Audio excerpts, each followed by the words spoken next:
now, and then Clint Eastwood was picked up and is now Oxygen NA.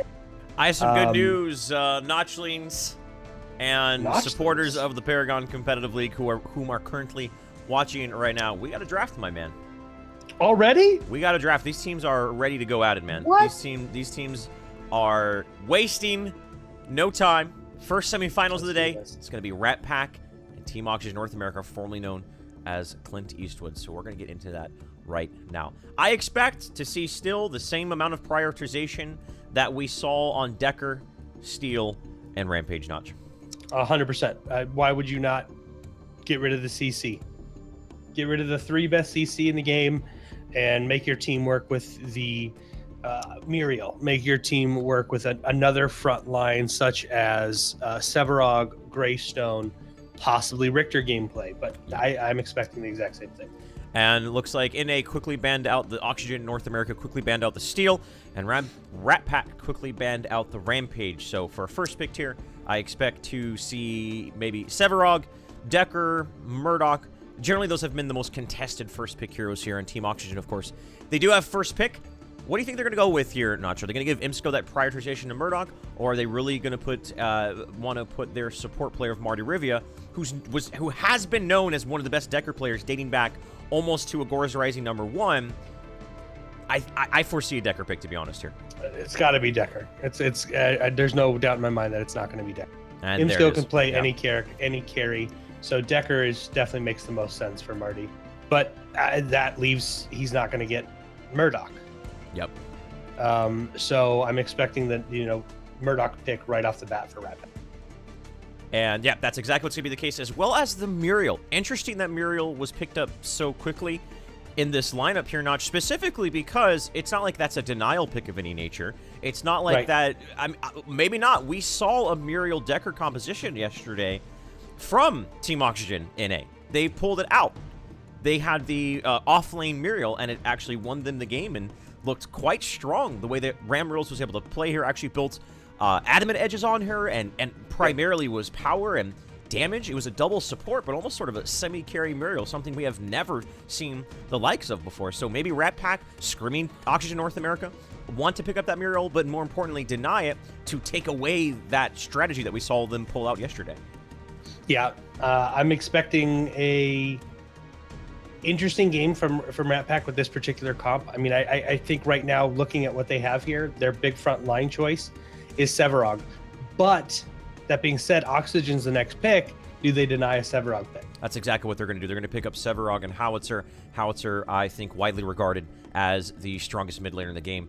He has outright carry potential with the way his R2000 rocket scales, and of course the zoning abilities of his ultimate Make It Rain speak for themselves. So as of right now, the carry is online for Ratpack. They have their what we're going to presume is a support.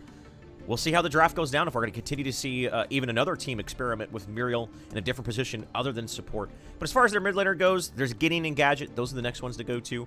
I think with the Howitzer being shown here, they more than likely don't have to worry about picking their mid laner until a little bit further in the draft. Maybe if I'm Ratpack here, I'm thinking about denial picks. What do Team Oxygen need, and what do we need? Let's take it away from Team Oxygen and gather it for ourselves. That's what I'm thinking right now. Yeah, and honestly, one of the best offlaners in the game right now is Grace. Expecting to see a Greystone pick. But who do they jungle? Do they go with a Kwang jungle? Do we see Chimera for the first time in PCL? So they've got a lot of options, but I am expecting them to pick up Greystone here and put him in the offlane position. Well, we're just going to have to see, guys.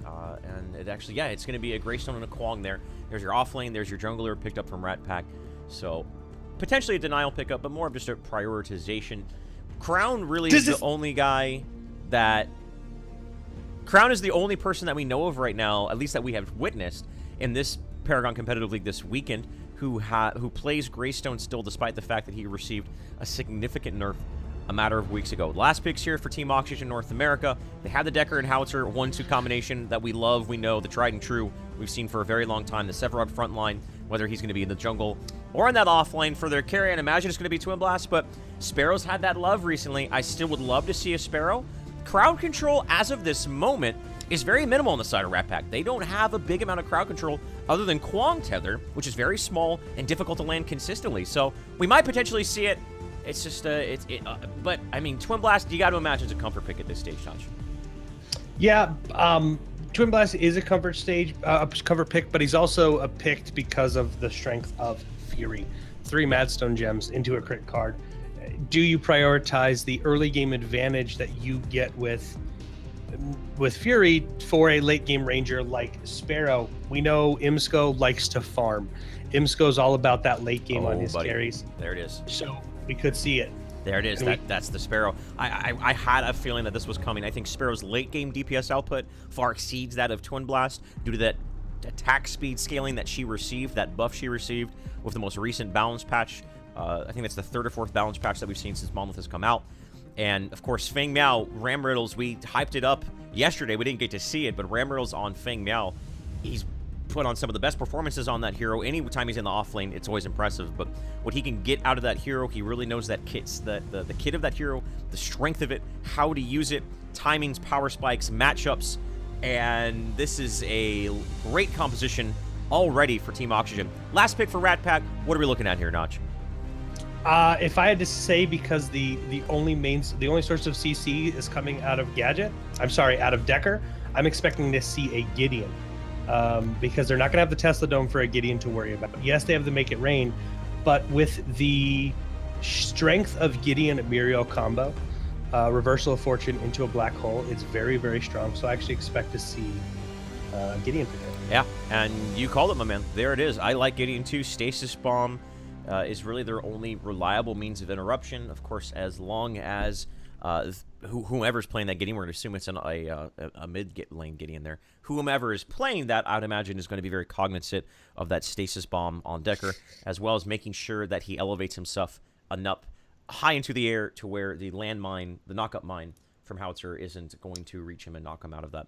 There's this spot. There's this beauty spot for him where he's high enough in the air where the landmine doesn't knock him, but he's low enough that you're still getting that full force of the pull and still dealing all of that damage, because it's no longer a cone effect like we saw in the past. Before, it was like this sphere where you could cast it basically anywhere and you still got all of the benefit of that, but they've changed it quite a bit. So there's this spot that you have to hit in that ultimate to make sure you're not too high, to make sure you're not too low to get the knock up. So it's all about utilizing that Gideon ult the right way. Involve has become this incredible laner. So it's going to be interesting to see how he plays that hero. The PS4 legend, still undetermined if that's what he's still playing on, a PS4 he's or not. I found out. But hey, you know what? If he was able to pull off magnificent high-level play on the controller, I'm sure it's going to transition over to the mouse and keyboard just as fine, man. Just as fine. We're loading into the game right now. I'm just doing some hashtag production stuff here real quick, Notch, as you take a drink from your non-sponsored beverage. Okay, cherry Coca-Cola, a great refreshing beverage, not a sponsor. Listen here, Ryan Seacrest. Why don't you take a breath? I'm taller than him and more handsome. I don't know about that. Ryan Seacrest is pretty handsome. His hair game's on point. His hair game's on point. His hair game is on point. Except he is a professional doing it. I do myself. That is true. Talk about the Matcherino and how these guys can support him. Actually, allow me to interject before going into that. Isn't it nice when your host throws you a question, and then right before you answer the question, he interrupts you? What a great host I am, Notch. It's wonderful. Guys, for the Matcherino, yesterday they weren't there, but they are there today. There are backer rewards, some great peripherals for you guys to get in there, so that not only to support these teams, but also pick up some great hardware for your gaming computer as well. Notch, go ahead, take it away. It's like Shane was talking about, guys. We've added some backer rewards. We've got a Ducky Shine 5 mechanical. We've got a BenQ Zowie XL 2411 144 hertz 24-inch esports monitor, which is at like a 35% discount on that particular monitor. We are sports now, guys. We're esports. Soylent Coffeeist and some SteelSeries headsets. We're at $185. So thank you guys so much for that. This week, unfortunately, we don't have the codes, but with your guys' incredible support, we're at $185, and we can get higher. All of the money that we earn on Matcherino goes directly to these teams. Shane and I get none of it. We don't touch any of it at all. It goes directly to these 100%. Teams. They put in a lot of time with scrims, and they're trying to be the best. They're trying to turn this into something more than a weekend event. They want this to be a career, and with your guys' support, hopefully they can do that. We're So as gonna make it always, happen. thank you guys. We gotta. Thank you guys for the support. We do truly appreciate it. You know, it's a long ways to go. Paragon, still in early development. A lot of basic functions that are yet to be implemented into the game.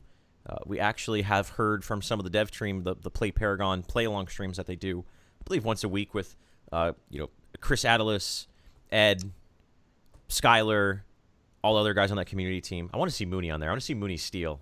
He talks a big game. I want to see that Mooney steal. He's not that good at it. I want to see that Mooney steal. He might be washed up, but I still think he can pull out a good steal. I digress. There's a reason he got moved from the Comp QA team to the community management team. Damn. Mooney, I have love for you, brother, but there's a reason. Point being, they were talking about ranked and how ranked is starting to be discussed a little bit more. That the discourse that they're feeding the community, they're starting to talk about ranked a little bit more, and I know a lot of people are really looking forward to that. You and I included in our personal streams, we talk quite openly about that. So I think there's a bright future ahead. And you know what else? Is just to be about ahead here, Notch? The game. The game. Oh my gosh, game. I'm at 5 seconds, God. my man. Bro, I'm at 5. Oh my God, 5, 4, 3, 2, 1. Ladies and gentlemen, welcome to the second day, the first semifinals of Paragon Competitive League number 3. Thank you for your support. We've successfully made a hat trick.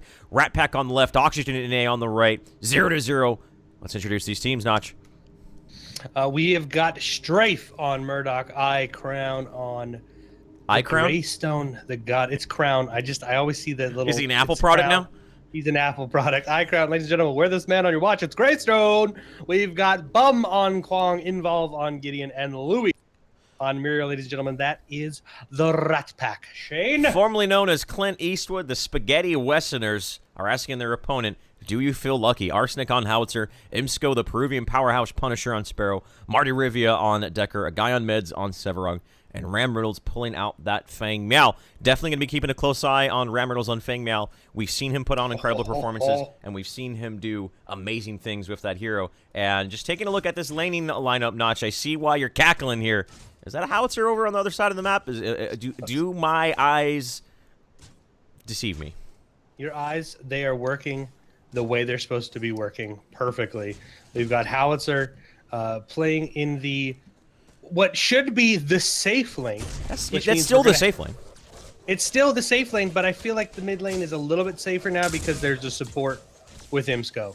So we've seen this quite a bit. Oh, is that a collapse on the Miro right there? Louis is kind of out of place. Decker's coming behind him. I don't know if Feng Mao's going to be able to get there in time to pick him up with that hamstring. Does he have the hamstring? I don't think so. He does not. He has so Louis is going to get away. So we've seen this a couple times where we've got the mid lane setup, double mid lane setup with the carry, the Marauder, and your support of Decker, both rocking those sexy master skins. But this gives them a little bit more room to roam, especially for the support, Shane. This allows Marty to rotate very quickly to the safe lane and the off lane and help which are now your off laner Fang Mao and your safe lane player Howitzer. So he's going to be able to help them. And if I have anybody guarding a tower against the Greystone, Howitzer's a damn good choice. He's got a slow, he's got a knockback, he's got an incredible long-range poke with that R2000.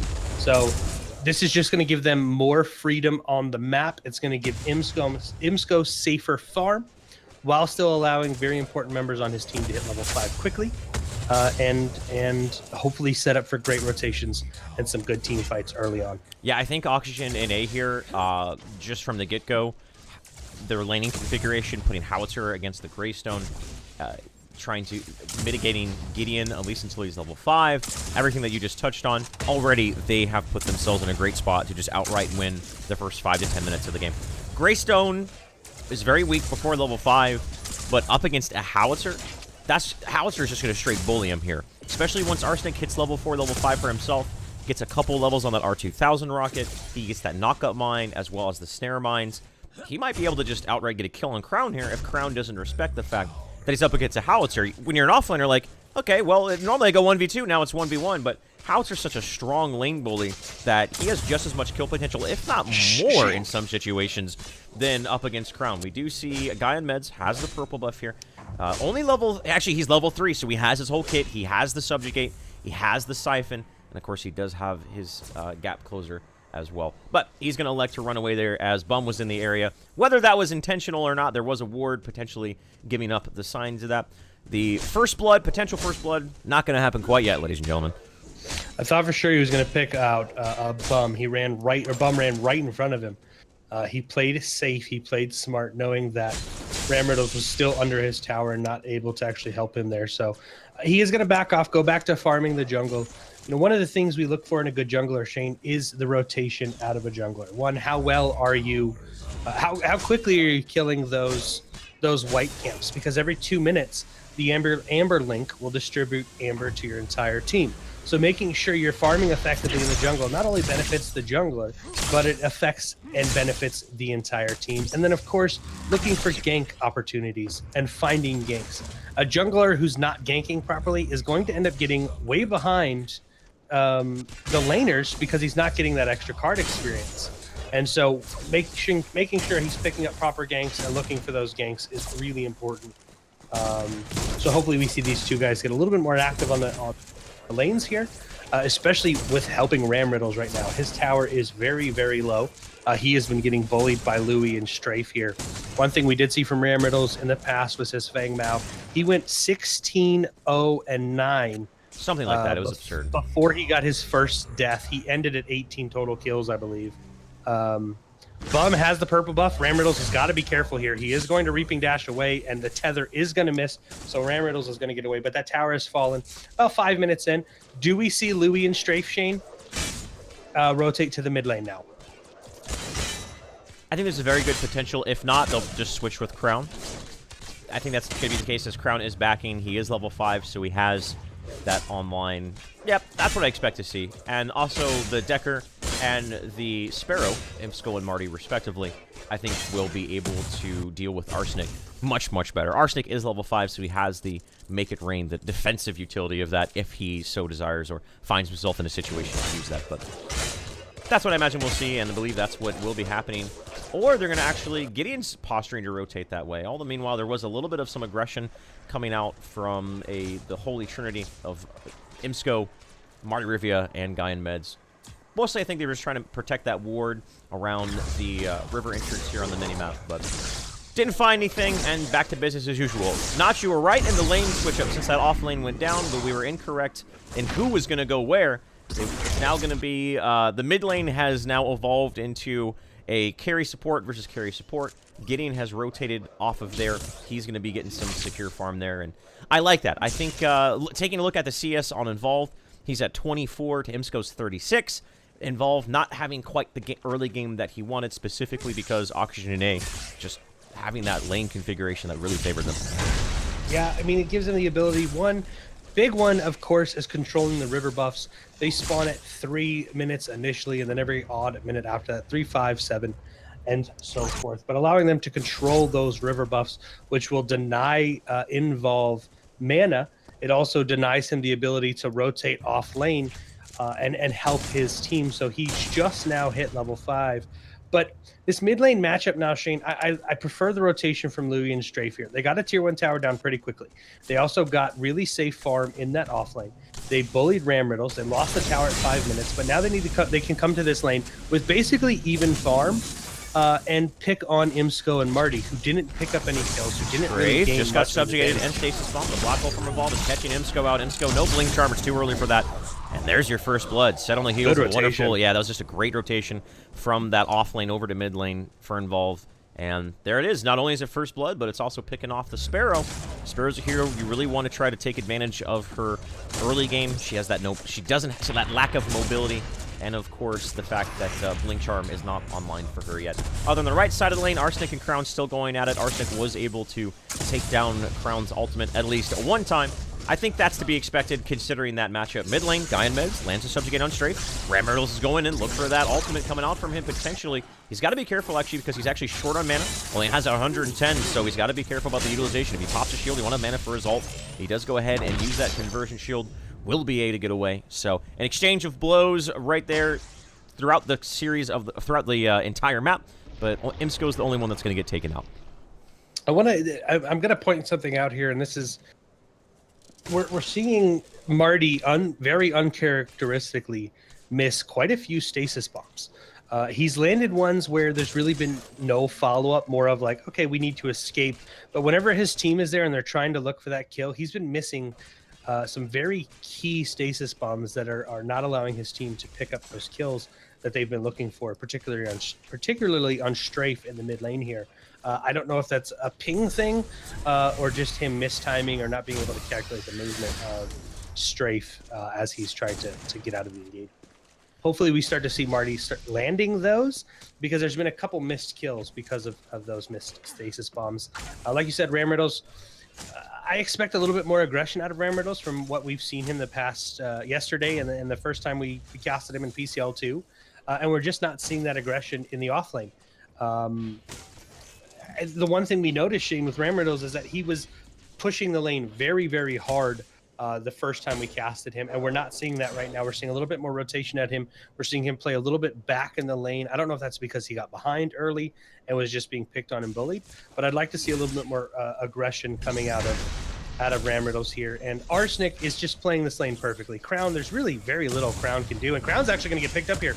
Yeah. R2000 lands the mine, also knocked him back, and then he just finishes him with that auto attack there. So really good gameplay coming out of Arsenic. He's really been able to dictate the flow of this particular lane over here.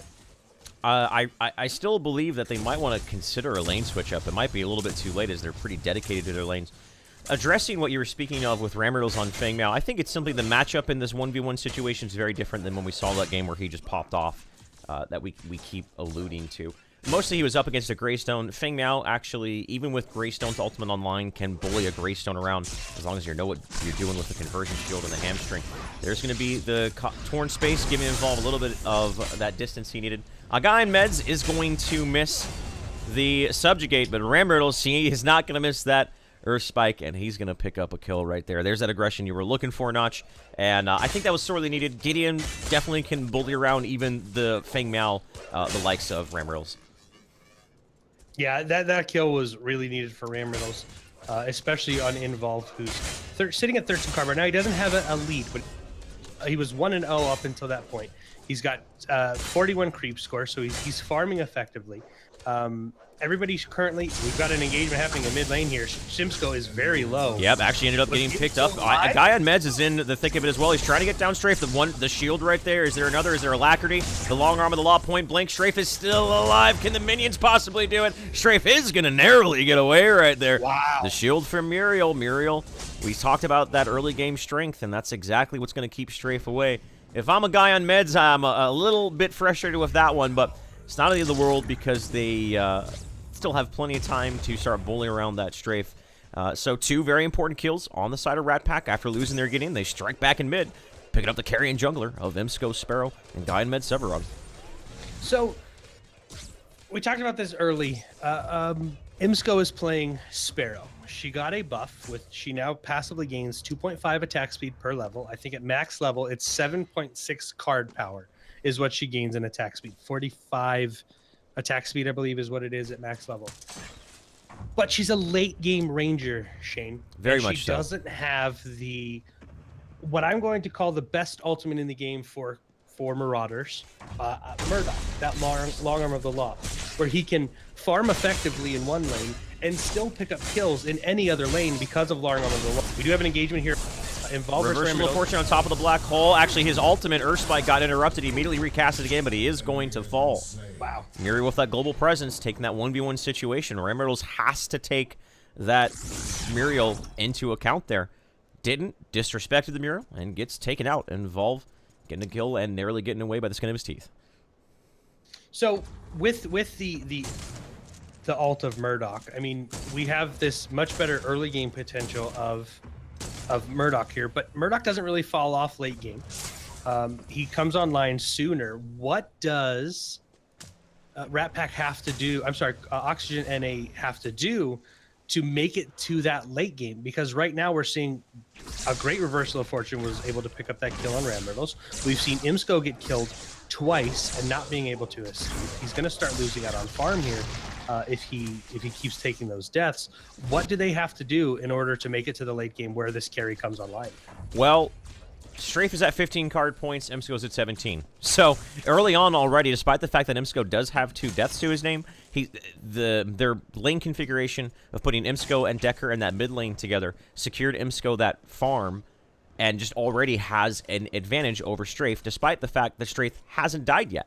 But the farm is what we're looking at here. The economics is what we look at as we transition into the mid game. And right now, it's firmly in the hands of Oxygen North America. Let's talk about that in depth a little bit more here. The CS, about a 50 CS lead, 290 to 230, favoring that of Oxygen North America. 2 kills in the hands of Ratpack, sure, but that CS lead is really what's separating these two teams right now, Notch. Imsko is going to get taken out again, and Marty Rivia is also... Oh, up underneath the Tier 1 tower as well. That was just a 4-man rotation set up by a stasis, a containment fence right there. So they pick up 2 kills and 2 towers. Right as I was mentioning, they're starting to fall behind economically. They strike back and say, close your mouth, Shane. We're going to make this game a little bit closer, and that's exactly what they're doing. They're trying to close in on Ramrills. His back is going to get interrupted. He's got to be careful. Involved is dropping the anchors on him. That tower actually is going to fall here to a couple auto attacks. Reversal of Fortune to come in on top of the black hole. That's going to be Fang Miao. He tried to reaping dash at the last moment, but simply a little bit too late, and the rotation once again. So make it 3 kills in the matter of a couple of moments, going over to Ratpack. And yeah, as I say that Ratpack is at an economical disadvantage, they go ahead and get themselves narrow that much, much closer. That combo from Involve and Louis is going to be such a pain to deal with. Yes. With the knock-up, with the 1-second stun. The moment Louis casts Reversal of Fortune onto Involve, he casts Black Hole. And there's nothing that Ramriddles could do there. He was pulled back in, he was stunned, he was knocked up. I mean, he just took the full brunt of the damage coming out of Black Hole there, and we've seen him die to that twice. In a team engagement, they're really going to have to make sure they're on point. Marty's on point with those stuns on Involved, or that could be a full 5-man wipe. Long Armor Law has come through. Crown's dive in this Tier 1 tower, and he is going to be able to pick up the kill. His ultimate actually is not online, so essentially a 1-for-1 trade at that point. Strafe did provide the Long Arm of the Law just to make sure that they were able to secure that kill. But Crown, I feel like maybe that was an act of maybe not desperation per se, but maybe out of frustration, as he has been going against a very, very irritating lane and just a mismatch up against that howitzer. Getting that kill, though, even though he died for it, is going to really just show Arsenic that he has to play that a little bit more carefully. So I want to take a look at Imsko's build. He's going for the early wind cover blades. He's putting minor cast in those, passively building that attack speed while not only on the cards, but while he levels. Because of it's actually 2.8. Thank you to chat for correcting that. 2.8 attack speed per level. So we're seeing the double wind carver blade. Of course, when you take a look at Strafe, we're going for the standard early Madstone gems, possibly 3 or 4 of those Madstone gems into a crit card. And then into a bonus crit, which could be either attack speed or lifesteal, depending on if he goes with the Hunger Maw or Blast Harness. We do have a guy on meds is going to get tethered up right here. No initiation from Bums. Looks like they were potentially looking for a fight. Not going to be the case there. Involves in mid lane. He's looking for the Red River buff, but Ramriddles is right behind him with the purple buff. Not sure if Involve is aware of that or not. Ramriddles certainly is looking for it. The ward is going to be put down. And that is going to be the end of that potential right there. Raptors have not yet been taken. They are warded up here for Oxygen North America. Generally, it's around that 15 to 20 minute mark that we see Raptors start being a larger point of contention. Imsko's hitting the 22, the double deuces there. I'd imagine after his 2 Windcarver blades, we'll start seeing crit come online. Maybe not. He might just go a little bit more of a power curve where he continues to build Windcarvers, though. I'd imagine with this way that other carries have been built recently, it's the first time we've seen Sparrow in Paragon Competitive League at all since Monolith has been released, but I expect to see a pretty straightforward build. Stasis Bomb from Marty, still not having much luck right there. A hit right there onto Involve could have been an easy kill set up by a follow-up subjugate on Guy and Meds, but Involve's going to be able to get away from that one. Strafe is free pushing this Tier 1 tower over here. Should fall. I see the rotation from Arsenic, but he's not going to get there in time. And Strafe is just going to take a tower and walk away. So, I mean, right now, Ratpack, I think Imsko's in a lot of trouble here, Notch. The tether did land. The ultimate actually did not hit him because Imsko dropped to the low ground and it was up on the high ground there. So, Imsko, a good play right there, whether intentional or not. is going to keep him alive and allow his team to rotate over. Marty still has that containment fence up. They might be looking to punish this. Feng Miao and Crown are going at it. Rambrill's a little bit low. Has got to back up, make sure he doesn't go into this engagement with anything but full HP. These guys are starting to group up. Stasis Bomb, there it is. That's the one we're looking for, Notch. Involve is going to be able to stay alive for the time being. Reversal of Fortune, the Cosmic, or the Torn Space to get him out of there. Now Ramrills is low. Bum gets the tether, immediately turns around, trying to get the ultimate. Containment fences down as well, the Howitzer ultimate, but the Howitzer ultimate not lined up. There was a gap right there where they could back up and not be hit by the Make It Rain. So a little bit of a misalignment right there is going to be otherwise a botched opportunity. He's got the first 5v5 engagement of the match, and no one goes down. Tier 2 tower under siege here. I would say if I'm involved, I'm going to be very, very careful. There is no Reversal of Fortune. That is a really long cooldown at level 1 and level 2. Very long cooldown at level 1 and level 2 there. We saw a big misplay coming out from Marty and Arsenic there. Like you said, that big gap in the wall allowed them to just step back. They were still in the containment fence, but the oxygen NA was low. They could not continue to follow up, and they just had to back off while Ratpack was safe and out of the actual Make It Rain. But what I was saying before that little skirmish took place is that it seems to me that Ratpack is doing a much better job when it comes to this laning phase, this early to mid game. They've pushed towers a little bit better. They're managing the minion waves a little bit better.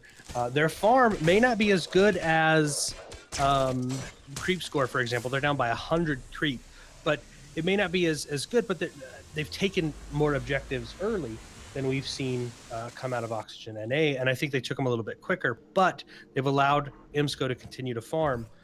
Do we see IMSCO go into a blink, do you think, sooner because of the potential, the wombo combo potential of Involve and Louis, or do you think he just continues to build attack speed? Because I think this is his attack speed build, Shane.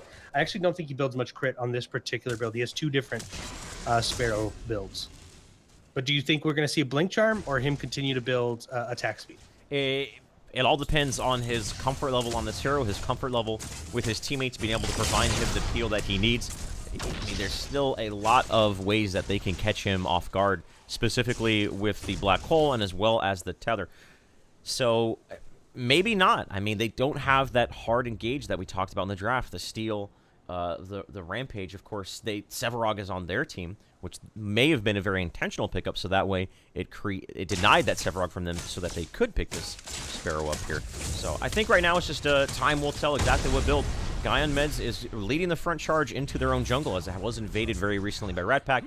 Ratpick, we're looking for potentially either the Sevarog or... Oh, actually, IMSCO's in a lot of trouble right here. Crown's going to try to catch him out, and the Reversal of Fortune, the aggressive Reversal of Fortune, is going to secure the kill, diving all the way back to the inhibitor there. Beautifully done, well coordinated. Involved does go down elsewhere on the other stage of the map. Subjugate is there. Crown still has his ultimate online. Guyon Meds uses the Colossal Blow, but it is going to whiff. Crown is going to come back. Guyon Meds is going to take the damage. He's taking a lot of damage, and he's going to go down as well. This team just now showing up a moment too late, but an R2000 to the face. He's going to take down the support player of Ratpack. Stasis Bomb on the bum. That's what we're expecting to see. Marty's starting to line up those Stasis Bombs, just warming up, if you will. Ramrills looking for a Reaping Dash. The landmine is not going to knock anyone away. It is going to hit anyone at all. Swing and a miss. There's the hamstring. With Crown already having that ultimate offline, that's going to be a very straightforward kill. 3 for 2 exchange. Stasis Bomb not going to connect right there. Strafe still alive. IMSCO down. That is a fairly even exchange when it comes to the carries with the kills right there. But anytime your carry goes down and yours is still alive, even though you might have lost that engagement in numbers, you still are feeling pretty comfortable about it. You are, and the one thing I want to point out is IMSCO is 0-4, and he still has a lead on Strafe, who's 0-0. Yes. IMSCO is doing a much better job farming. 115 creep score to 98. I don't know how he has the lead he has. Yes, it's a minor lead, but he's still above Strafe right now due to that creep score. And are we going to see Raptors? Who picked up I believe they denied the Raptors here. I think that's where IMSCO has got that lead, actually, was from those Raptors, which we missed.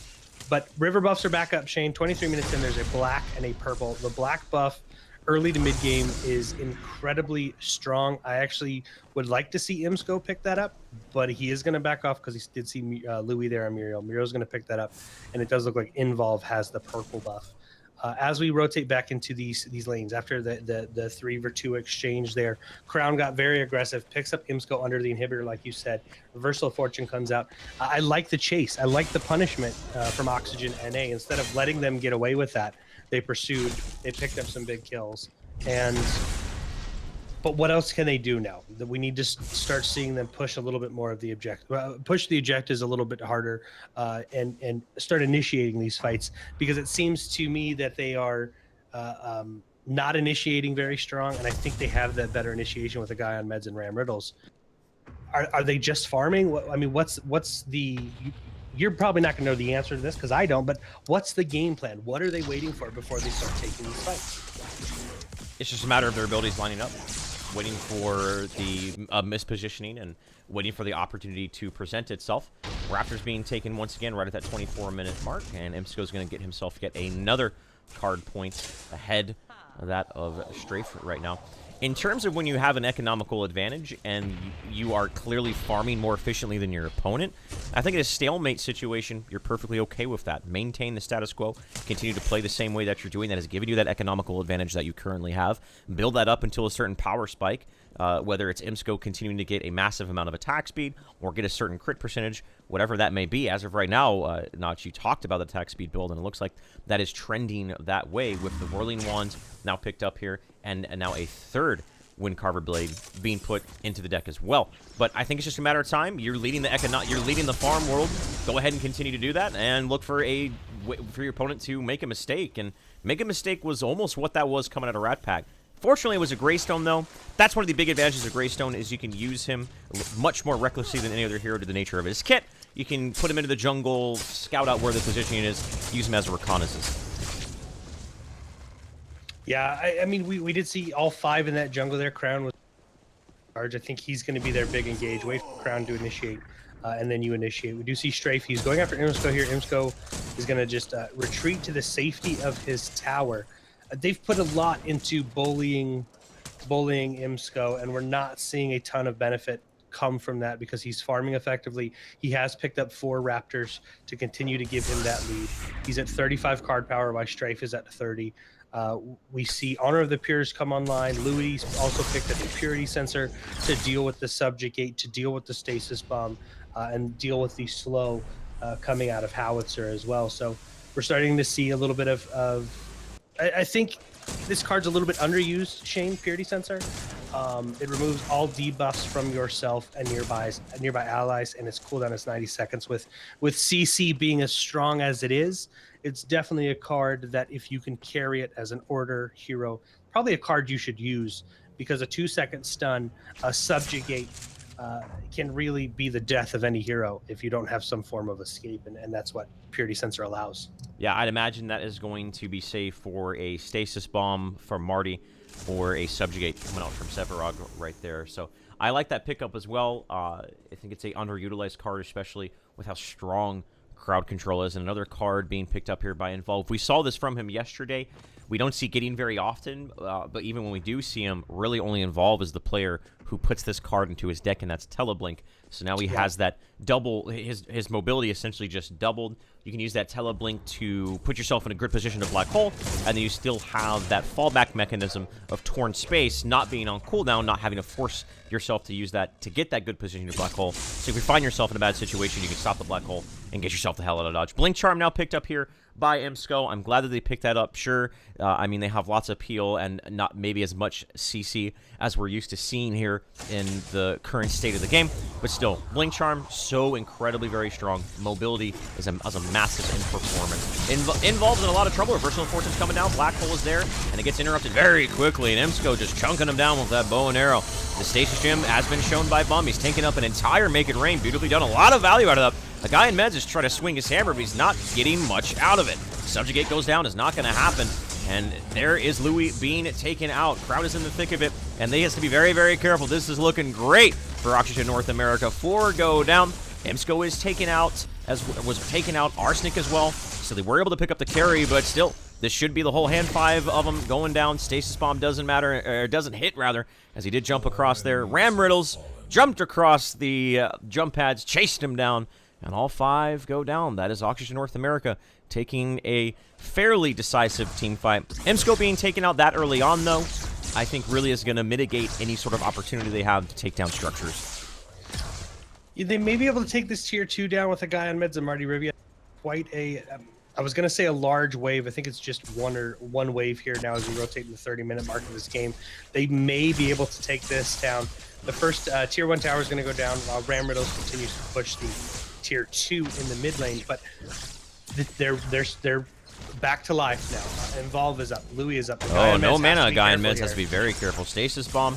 Looks like that one didn't connect right there. Speed boost coming out from Involve. Long arm of the law is going to take down a guy in meds. So you could tell they really wanted to bring down that tower, but unfortunately, they're going to get punished for it. Now Marty might be taken out as well. Look at the jukes, but oh, and then he blink charmed up. Involved knew when he got juked out, and by the time he was out of range of blinking back up there, and actually Louis with the Muriel bubble right there is going to secure the kill. Louis saying, I'm the support here, and that's quite unfortunate. I think Oxygen North America taking quite a decisive team fight, and then they pretty much just evened the odds right there, trying to take down that tier 2 tower. I mean, tier 2 towers are important, but not worth giving up those important kills, and especially at the 30-minute mark here, where death timers are upwards of 45 seconds.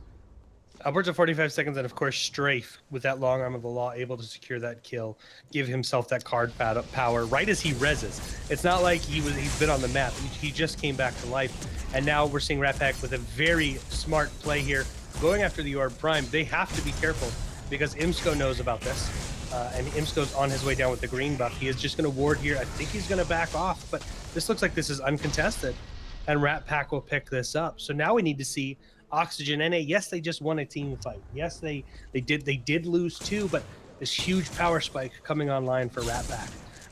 We're seeing 2 Centurions. We've got a Centurion on Muriel, a Centurion on Bum, and then of course you've got the Everybody's Rock and the Archmagus here, which gives you that the 300 plus damage versus structures to minions. So it makes pushing these towers very, very easily. So we need to see Oxygen turtle up here. And do we see a push down the mid lane? Are we going to see Ratpack group up and make a push down the mid lane and try and take out a tier 2 or an inhibitor? I actually dislike pushing mid. I think mid is when it comes to map control, mid is the least important lane when it comes in terms of restricting map control. Is a better way of saying that. If you're able to get one of the side lanes, then that forces your opponent to have to cover more space. In mid, it takes a much shorter amount of time to go from one of your side lanes to mid than it goes to go from one of your side lanes to the other side lane. So if we're going to see a 5-man push down lane trying to pick up a tier 2 tower, or more importantly, an inhibitor, I think it should be one of those side lanes. Ram Riddle's almost taking a solo kill down on a strafe right there. Involve has the red buff, so they got to be careful. That 20% extra ability damage right now is devastating, even if they do have that Orb Prime. Guy in Meds has the purple up. They're looking for a subjugate. There's a stasis bomb. There's a knock-up. Reversal of Fortune, but it doesn't even matter. The damage is too much. We only get to see the graphic of Black Hole by the time it gets taken out. Stasis bomb. Crown's the only one in there, so at very minimum, his ultimate is going to be expended, but as long as Subjugate is here and they time it appropriately, they should be able to pick up the Greystone, and that's exactly what's going to happen. Imsco's the one who's going to get that kill. That Amber, that precious card experience going over to him. And 2 go down just like that for Ratpack, and Ratpack were the ones on the aggressive right there, pushing down a tier 2 tower in enemy territory against a team with Orb Prime. I don't know if that was a almost all-in play, or they just felt really, really confident. And now Bum, if he gets hit by a Stasis Bomb, could be in a lot of trouble. Sevarog's going to land the Subjugate. Actually, once again, we do see that Stasis Gem showing so much value. That 7-point card that gives you 6 power. Every 45 seconds you can activate it, and it turns you invulnerable. You can't move or can't do anything, but it makes you invulnerable to damage and to crowd control. So we're seeing the value of that card right there. That's the second or third time we've seen it. The first time we saw it when he revealed it to his opponent, he completely negated the Make It Rain ultimate and a containment fence. So I like to see that we're starting to see more utilization of cards we haven't seen very often. Teams are starting to experiment more, and through that experimentation, finding success with cards that they haven't been able to obtain. And we're starting to see the late game power of Sparrow come online here. I mean, they tried to push with an Orb Prime. Marty is I guess shaken. He has shaken off all of the rust. He's starting to land those stasis bombs. He's starting to land those containment fences. They did a really good job focusing Involve there. They know that's their target because the combo so far has been Reversal of Fortune into a Black Hole, which allows these team fights to go in favor of Ratpack. And they said, not this time. And they blew him up before Reversal of Fortune even landed. He just got deleted off of the map. Then they continued with that aggression. They had Orb Prime. Ratpack has the advantage. And Oxygen said, yeah, we don't care. We know we're going to combat this and counter you. And just a really good play from Oxygen NA. They didn't get over aggressive after that. They got their kills. They set their lanes. And then they backed and purchased their upgrades. To give them that extra little power spike they need, because they were sitting on some points. Imsco right now, 51 card power, Shane.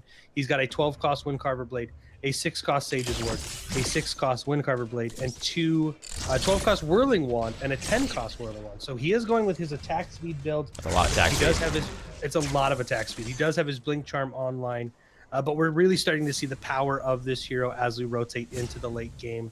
Not focusing on crit like we see other carries do. Is that because of her passive, the Relentless, the E, that actually, as you land consecutive shots, you deal more damage? Is that why we don't see her focusing on crit? Because I believe it's 9% at max level for every other shot that she deals, which is basically a free crit. So he's just pumping out those shots as fast as he can. It's very, very likely that is the case, and clearly it's effective here. Judging by his farm and their ability to take a fight against a team with Orb Prime. But the strength of the build, I think, hasn't really been tested yet. The big engagements that have gone down, Imsco either really hadn't done much for his team. It was set up by most of the damage came out from Arsenic or from a guy in mids and Ramrills, or he just died early on in the fight. So I think this build, Imsco on Sparrow, is yet to see a really good test. We're yet to see the potential of this hero in this game thus far. I'm waiting for him to, come in with a flank of Inner Fire, which is her ultimate, giving her that conic auto attack spread, 90% cleave essentially, and just completely wreck a team. But as of right now, I feel like the Sparrow really hasn't been that much of a presence. It's been Arsenic, Ram Riddles, and a guy on meds who are the ones who have been dishing out and securing most of the kills this game. I mean, he does have 5 deaths. He's been farming really well, but farm doesn't mean much if you're not able to get that, take advantage of that farm and push with that power spike. Yeah, and 54 card power, Shane. He's 2-5-2. He's died, 5 times. He's been taken out pretty early in these engagements. But one thing they have focused on is we saw them pick up the 3 raptors early on. And every time a raptor spawns, Imsco's there waiting, picking up another raptor. And it's given him a huge advantage when it comes to farm. Strafe is at 45 card power, and Imsco's going to be sitting at 55 right now after he picks up this raptor as well. So they're prioritizing the raptors. They're prioritizing that 1,000 card experience every 4 minutes. It's going on Imsco every single time. That's what's given him such a huge lead. Plus, we have Arsenic, who's doing a really good job rotating, setting lanes, picking up kills. He's 5-2-6, most farmed on the map right now. And of course, Ram Riddles 4-2-4. He started off a little shaky, but he's come back. He's helped set up some major kills with Hamstring and of course Earth Spike. So Oxygen NA they're playing really well together as a team. They were a little bit off early game, but they're starting to come back. They figured out how to counter this wombo combo of Louis and Involve. And 36 minutes into the game, death timers are about 60 seconds. Yeah, they're seconds. upwards of 60 seconds at this stage of the game. It depends on the level of the hero as well as the progression of the clock on the game thus far. Ramido's being level 15. He's gotten all he needs right there. Involve, you can tell, blinking away from just a lone Ramrails, even though his team was nearby to protect him if it was needed. Involve does have Torn Space up. He's going to use it to get away Ramriddles. If he gets hit by a Tether, this could spell disaster. Tether, oh no, it actually hits the high ground right there. Unfortunate for Bum, as that would have been a very important kill, taking him out of the equation. Crown looks like they want to continue to pursue. Nope, they're going to cut their losses. But over here in the right side of the lane, Louis in a lot of trouble. The Colossal Blow is going to interrupt Louis' ability to Reversal of Fortune. Marty's going to get the kill with the Stasis Bomb. We saw him still come in there with a long-range shot as well. 4 people in this lane. Quite a large minion wave being pushed down. They have to be Ratpack has to be careful. They're chasing in mid lane right now. They get the kill on the Ramriddles, but they need to get the hell over to their inhibitor, else it's going to be falling. It's just Crown defending it, and you can tell it's being focus fire down. 2 siege mages hitting it. There's a black hole. Is there any way to interrupt it? There is. Wonderfully done right there. That could have been devastating. Involved using that torn space to get himself out of there. Crown going 1v4, a man after my own heart, but here comes Bum. Tether is not going to land on Imsco. Actually, the Tether did land on Imsco. Blink Charm away. As well as the Containment Fence and the Make It Rain being zoning tools, defensive zoning tools, to make sure Imsco gets out of there. They still picked up a Tier 2 tower. They still were able to get a kill on Louis. They got that inhibitor down to about 1/3. Ratpack narrowly able to show up to that fight shortly after taking the kill on Ramrils. Ratpack is really lucky that engagement didn't go worse. I mean, they spent 45 seconds chasing Ram Riddles through the jungle. Yes, they got the kill on him, but they lost the Tier 2 tower. They could have possibly lost an inhibitor. Is that kill on Ram Riddles really worth anything? I don't think so, because you've now lost your jump pads, and we know in Paragon, GG surrender at this point. Yep, game's over. That's it. GG. I mean, hello team. Give it up to Oxygen NA. They'll be moving on. No, but I mean, is that kill really worth it? Chasing the kill for 45 seconds? What was the benefit of that for Ratpack? To be honest, I think it was just a miscommunication as well as just a lapse in shot calling. What occurred right there. Only a loss of their jump pads, but yeah, it could have been much worse. Thankfully, it was not, though. Everyone is back on the field right here. Imsco is now at 60 card points and has transitioned to some crit here very late. Almost the very last thing he does in this build is pick up that Spear of the Rift Hunter and max it out with major wounds, giving him 48% crit chance. He replaced 2 Wind Carver blades, one with the Spear of the Rift Hunter, and another with the Sword of the Altar. So this build does transition into crit just shy of 50%. He has that 10% lifesteal and the crit bonus on top of it. So it is much more of a... at the end of it, when he reaches his final form, it does look much more like what we expect to see out of typical ranged carries, but the road there, much different. I really like that we're seeing a little bit of variation in the builds. It's not just, okay, get a Wind Carver Blade, start building up your crit, get your crit bonus item, get your Blink Charm in there. We're starting to see variation. Imsco sort of leading the charge on that, not only by picking up Sparrow, but by showing off being a little bit more dynamic with his decks. So, Shane, one thing I want to point out, we saw Solo Nazgul do this before on Bellica. He picked up an Infinity Stream and took it to 15 card points. Arsenic says, yeah, your 15 means nothing. It was 17, actually. It was 17. Was it 17? Yep. Infinity Stream. Arsenic picks up an Infinity Stream and maxes it out at 19. Oh, man. Solo Nazgul. I know he's not watching because he's streaming right now. So you got to one-up it. You got to hit that 21. You got to hit that 20. Let's make it a 21, though, so that way your Infinity Stream's old enough to drink at that stage. Orb Prime, there's a lot of posturing, looking around right there. Teams, I think, just feigning aggression at this stage. Over on the left side of the map, Ramriddles and Kwong going at it. I think Ramriddles, Feng Miao, especially with this build that Ramriddles has elected to go with the Toon Barrier, as well as the 7-point Tempered Plate, it gives him just it complements his survivability with his conversion shield, but the way Feng Mao scales is his damage is still very, very significant, even without going a full damage build, and that enables him to be pretty much 1v1 anyone on their team at this stage, with maybe the exception. Imsco was able to pick up the Orb Prime. They saw that their team was clear on the other side of the field. Just good zoning right there. Involve was taken out in the meanwhile, and they're looking to get more here. Marty and Guy on meds, Sevarog and Decker looking to lead the charge. Look for a Stasis Bomb, a Subjugate, Containment Fence, Make It Rain. Many different forms of initiation. It's a 5v4 mid-inhibitors under siege. Ramriddles rotating over to that right lane. So divide and conquer seems to be the call right here from Oxygen North America. But mid lane is in a lot of trouble. Beautiful mine right there coming out from Arsenic. Crown already is going to come back with only one more life. Colossal Blow is going to knock him up into the wall. Crine's going to go out, and there's the delayed Containment Fence into the Make It Rain. This is what we're waiting for. This could be huge right here. The inhibitor falls. So much damage for Make It Rain. The drum bops right there. Someone gave Arsenic the codes to the nuclear bombs right there, ladies and gentlemen. And just like that, a game that has been tense and back and forth. Before I can even finish my thought, Oxygen North America goes in there and comes in like a broom, sweeps them, and takes game number 1. What a good combo right at the end there. Marty Rivia landed that on 4. Involve was able to leap out, but it didn't even matter. The damage had been done. Melted an inhibitor, melted the core. Congratulations to Oxygen NA. This is the second time we've seen them do this, Shane, where they have a very shaky early game, and then late game they just turn it on, and then they just continue to snowball. Great farm out of Imsco. What was his final lead there? He hit 60 at about 38 minutes. He hit 60 card power. Yeah, he had almost Strafe a is sitting 10 at plus 54. A 10 plus card level lead. while and I like it just was being more efficient on the map. MSCO was getting more farm. They had a better laning configuration. Maybe not a better, but their laning configuration was more effective. Right. And through that, they built up that economical advantage, despite the fact that their carry was getting bullied way more than that of Strafe on Ratpack. And, I mean, they just... That game was back and forth, back and forth, back and forth, and all of a sudden, Oxygen A, man, this is what they do! There's just a certain moment where they're like, all right, guys, you ready to win? Yeah. All right, let's go win. And they just win. Okay. We got their jump pads. GG, boys. GG.